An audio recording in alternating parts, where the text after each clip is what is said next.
Hi guys, welcome to Classic Real Comedies, Facts, and Trivia. Thank you for stopping by. Today's video is on Eddie Albert of Green Acres, and here's 16 probably little known facts about the man, and these are good, guys. Okay, we'll start with number one. His first job was as a newspaper delivery boy. The future actor went to work as a newspaper delivery boy at the age of 6, a position he held on to for about 10 years. The reason? Those were tough financial times, and he felt he needed to do whatever he had in order to help bring in some money for his family. Eddie Albert wanted a career in business. While attending the University of Minnesota, Eddie Albert was majoring in business, with that being his intended vocation. Those plans made a sudden shift as a result of the stock market crash in 29. He starred on The Honeymooners. No, not that one.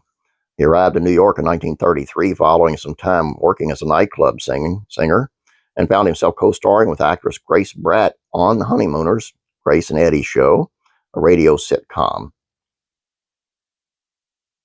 He made it to Broadway and then to Hollywood. The Honeymooners, which debuted in 33, had a 3-year run on radio and even included a touring stage version. During that time, Eddie began appearing on the Broadway in Brother Rat and O, Evening Star, Room Service, and The Boys from Syracuse. Impressed by his talent, Warner Brothers offered him a film contract, which began with the adaptation of Brother Rat. He did some spying for the government. Prior to the United States entering World War II, Eddie Albert had gone on an entertainment tour of Mexico, serving as a high-wire act and a clown as a member of the Escalante Brothers Circus. According to Wikipedia, this was actually just a ruse. In reality, he was photographing German U-boats in Mexican harbors for the U.S. Army in 1942. He actually enlisted in the U.S. Coast Guard and a year later was discharged to take an appointment as lieutenant in the U.S. Naval Reserve. What few realize is that due to his actions during the war,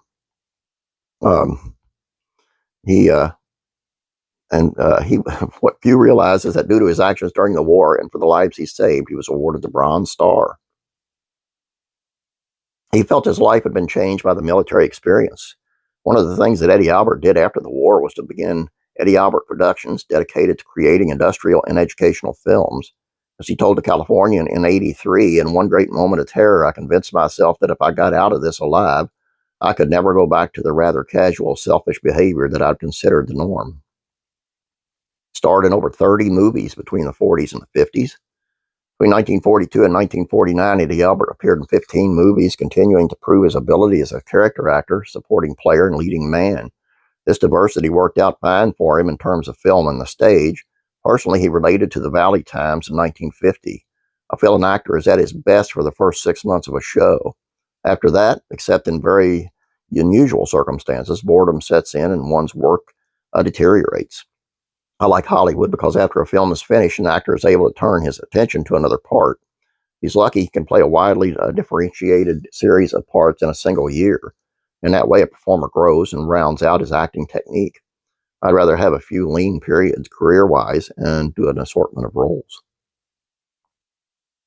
No stranger to TV. As if he didn't have enough going on in film and on stage in the 1950s, Eddie Albert really began to explore the possibilities offered by television. It kicked off with the 1952 sitcom Leave It to Larry, in which he plays shoe salesman Larry Tucker, who lives with his family in a home of his boss and father-in-law. Actually, he served as the host of 3 variety shows, 53's Nothing But the Best and On Your Account, 1954's Saturday Night Review. Despite the fact his TV shows didn't last, Eddie Albert continued to love the medium. None of the shows noted above that I just noted lasted very long, but that did nothing to bring down the actor's enthusiasm for TV medium. He reflected to the press at the time, the roughness of live TV gives television a vitality that a movie just doesn't have. It's exciting when at the last minute you have to cut this or cut that out of the show. It's a unique feature for TV that the movies don't have. He didn't care whether or not he was a star. What was important to Eddie Albert was not whether or not people considered him a big star, but if the work he was doing was fulfilling. It's my growth as a performer rather than success, he told the Sacramento Bee. Do jobs that make me happy. That's my philosophy. You may be a star or a bit player, but you like it.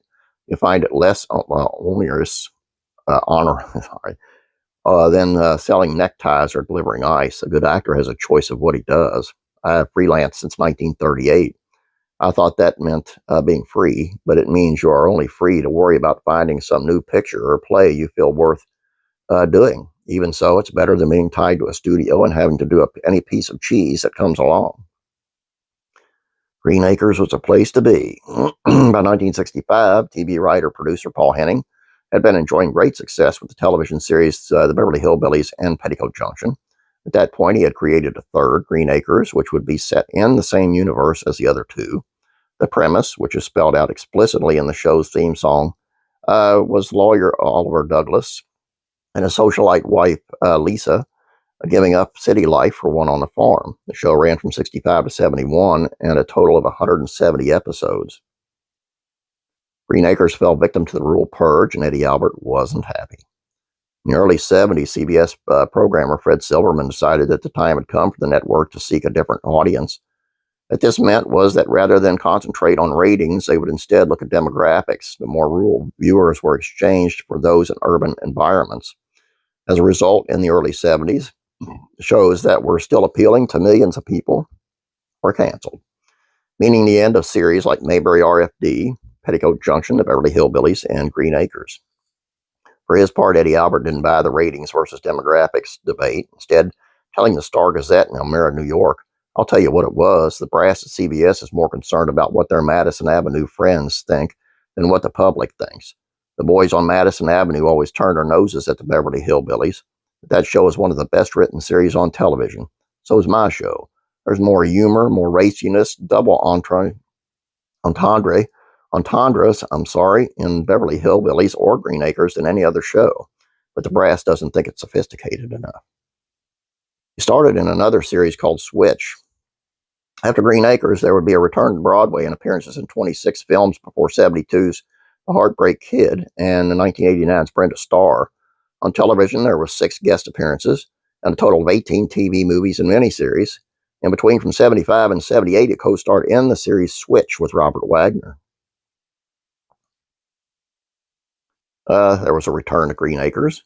1990, Eddie Albert and Ava Gabor came together again for the TV movie reunion Return to Green Acres, which may have been nostalgic fun for the audience, but the ratings or response didn't exactly light the world on fire, so plans for future films were dropped. He was a supporter for environmental and social causes.